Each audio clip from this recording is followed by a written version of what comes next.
दिनैहाय रायजो राजानि मदद आरो इतिमध्ये बेवहाय सारायसर बिल इक' टुरिजम ससाइटि मोनसे दानानै होनाय जाबाय। बे इक' टुरिजम ससाइटिनि जरियते दिनै बेहाय दिनैनिफ्राय 12, 13, 14 सानथामनि हाबाफारि लानानै माने इथेनिक फुड फेस्टिभेल मोनसे बेहाय लानाय जादों आरोखि। दा बेवहाय बे लानायाव आं दिनै बयनिफ्राय बधय आंनिफ्राय साबसिन मोजां मोननाय व्यक्ति रावबो गैया। आं बयनिफ्राय साबसिन गावखौनो दिनै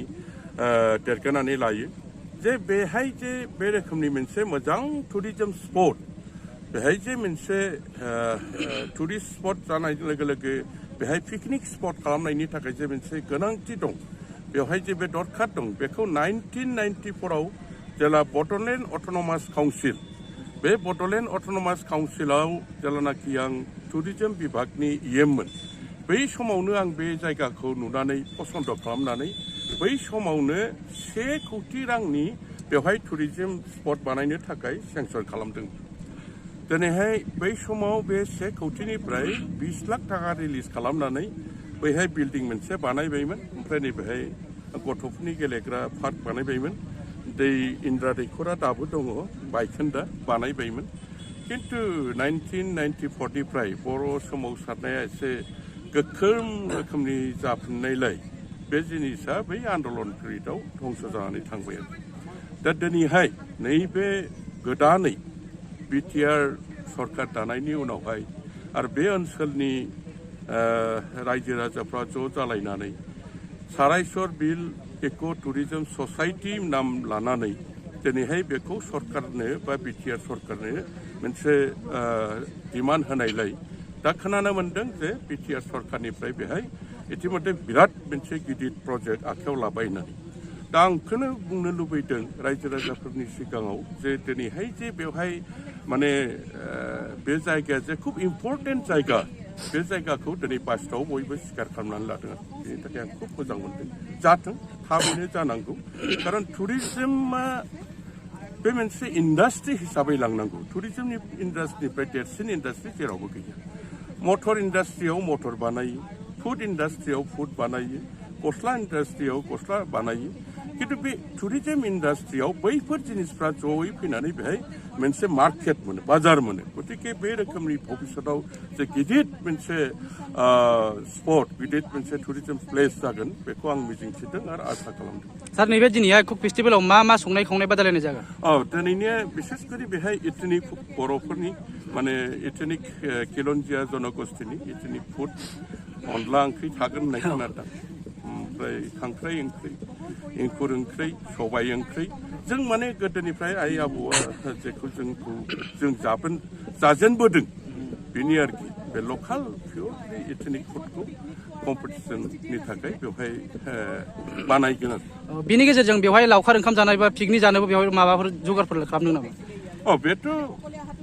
अलरेडि पिकनिक स्पट हिसाबैनो जों इनिशियेलि बेखौ खालि पिकनिक जानायनि थाखाय जे सुबिदाफोरखौ नांगौ बे जिनिसखौ जों खालामनो बे ससाइटिनिफ्राय खालामनानै होनो थाखाय आखायाव लादों। बेनिफ्रायबो नट अनलि पिकनिक जानाय खालि बे लावखार ओंखाम जानायनि थाखायल' जे सारायसरखौ बानायनो नागिरदों बे नङा।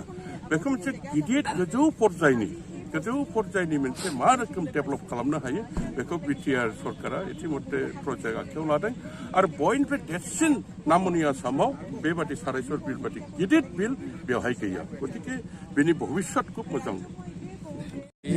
एबा मागो दमासिनि गासै दमासि आरो बिटिआर रायजो राजानिसिम आङो गाहाम हामलायनाय जासिगोन। दा दिनैहाय जोङो सारायसर इक' टुरिजम ससाइटिनि जरियते जोङो बेवहाय दिनैनिफ्राय सानथामनि हाबाफारि लानानै जोङो फुड फेस्टिभेलखौ फालिनो थांगासिनो दङ। दिनै गिबि जोङो मेन गेटखौ जों बेखेवबाय। बिनि उनावहाय जोंहा ओंख्रि संनाय कम्पिटिसन दङ। बिनि उनावहाय जोंहा भलिबल एबा दुरुंबोनाय बा काबादि बेफोरबायदि स्पर्ट्स कम्पिटिसन दङ। आरो गाबोनहाय जोंहा सेमिनार प्रग्राम दङ, आर्ट कम्पिटिसन दङ। बिनि उनावहाय जोङो समफोर अपेन सेसन लादों। जोङो बेखौनो फोरमायनो सानदों जे बेसेबांबा गोबावनि समनिफ्रायनो बे सारायसर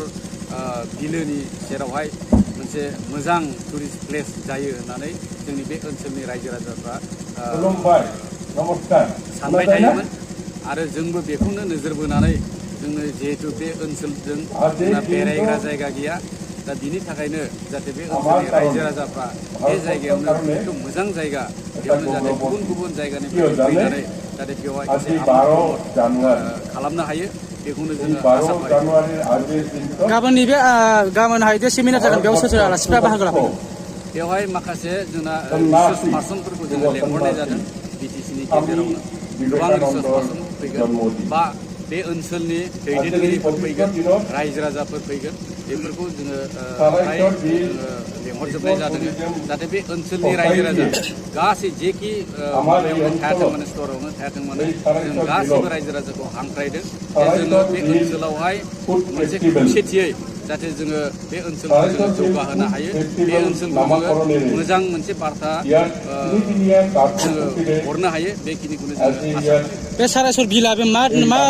मा जायगानि थाखाय बेयाव मुंदांखा जायगा बे जायगायाव बे सारायसर बिला जोंनि जोनोमनि सिगांनिफ्रायनो बे उत्पन्न जानाय खाथियावनो एयारपर्टबो दङ आरो बे बिला जोंनि बिटिसिनि बिथोरावनो मोनसे समायना जायगा दा नोंखायनो जोङो बेखौ संरक्षण खालामनाया जोंनि ओनसोलनिनो माने गोनांथि होननानै जों सानो आरो बे समाव नैबाव सारायसर बिलावहाय बाहागो लानो फैदों नोंथाङा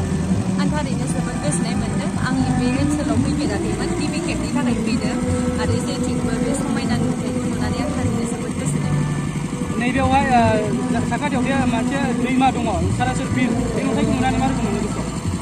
बेहायथ' पुरा मा होनो प्रकृतिजोंनो बुंफबजोबनाय बेनि थाखायनो बहुद मोजां मोन्दों नुनानै ओमफ्राय बिदिनो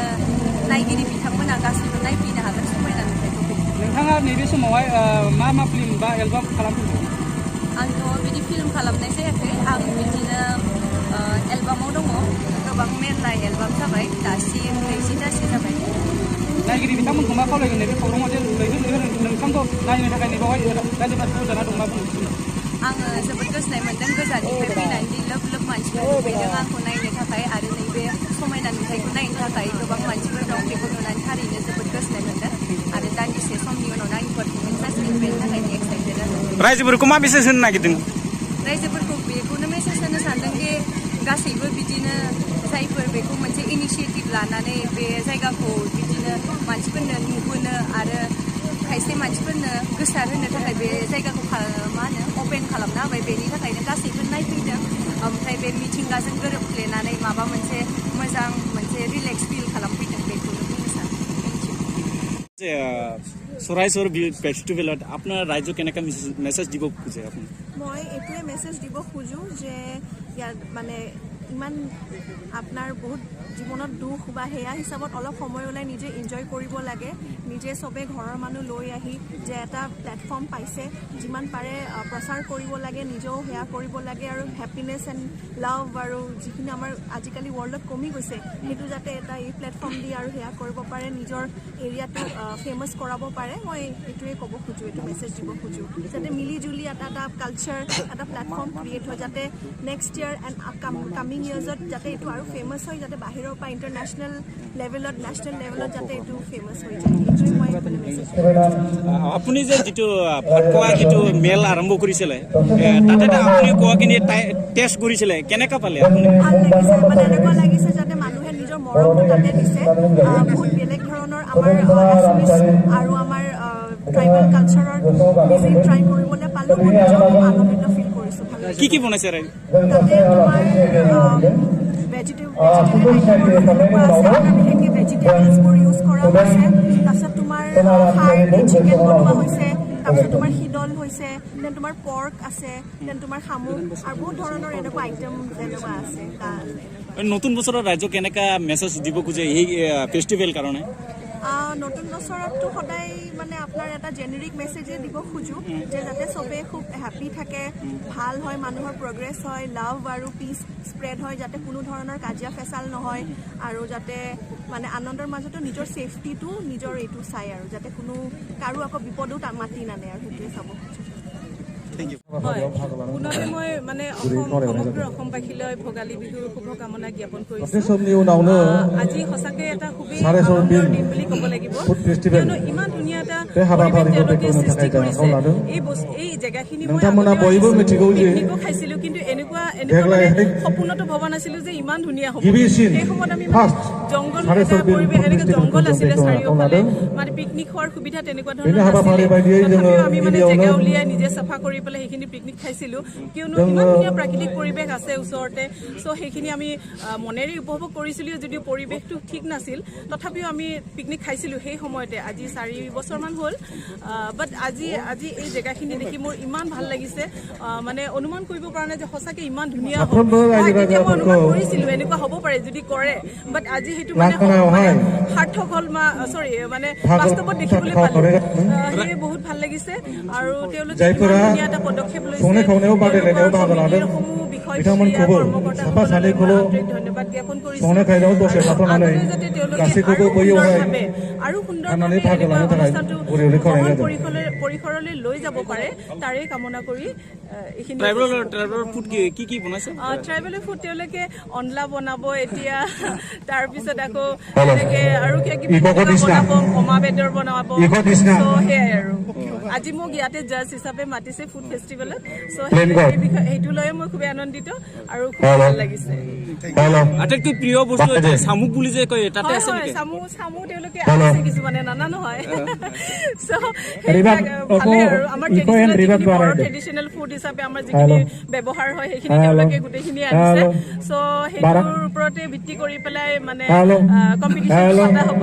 ৰাইজক কেনেকৈ মেছেজ দিব ৰাইজক মই এইটোৱে ক'ব খুজিছোঁ